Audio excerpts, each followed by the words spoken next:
এই পাঁচটা মহাপাপ কেতিয়াও নকৰিব। এই পাঁচটা মহাপাপ কৰিলে নিস্তাৰ নাই।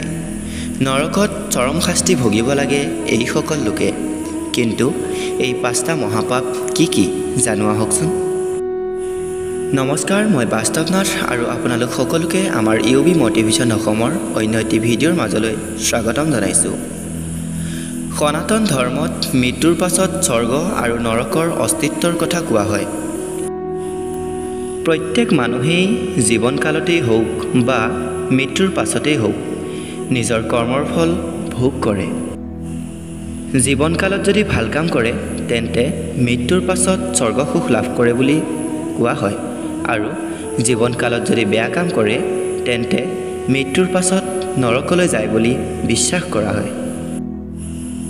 সেয়েহে বাচি থাকোঁতে এজন মানুহে কি পাপ বা কি পুণ্য কৰিলে পাছত নৰকলৈ যায় জানো আহকচোন। শিৱপুৰাণ, স্কন্ধ পুৰাণ আৰু কুৰ্ম পুৰাণত পাঁচটা মহাপাপৰ কথা উল্লেখ আছে। জীৱনকালত সেই পাঁচটা মহাপাপ কৰিলে নৰকত চৰম শাস্তি ভোগ কৰে বুলি শাস্ত্ৰত উল্লেখ আছে।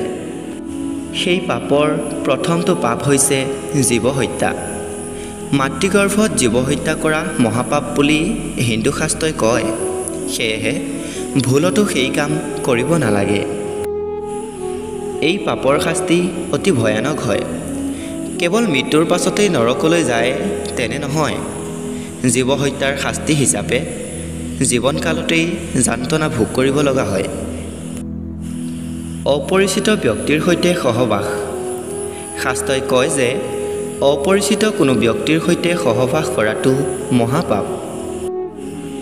এই কাম যিসকল ব্যক্তিয়ে কৰে তেওঁলোকে মৃত্যুৰ পাছত নিশ্চিতভাৱে নৰকত যন্ত্ৰণা ভোগ কৰে। শাস্ত্ৰৰ অনুসৰি শৰীৰৰ টানত বা অন্য কোনো প্ৰলোভনত কোনো অপৰিচিত পুৰুষ বা নাৰীৰ সৈতে সহবাস কৰাটো অনুচিত। তৃতীয়তে হৈছে সোণ চুৰ কৰা।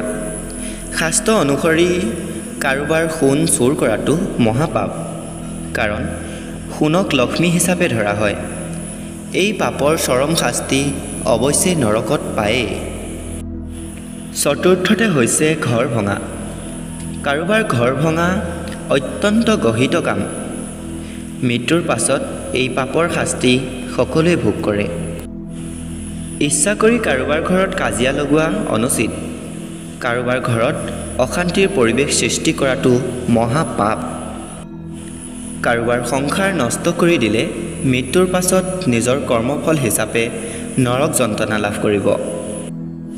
প্ৰিয় বন্ধুসকল, ভিডিঅ'টো চাই কেনে পালে কমেণ্ট এটা কৰি জনাবলৈ নাপাহৰিব, আৰু যদি চাই ভাল লাগিল তেন্তে লাইক কৰিব, শ্বেয়াৰ কৰিব।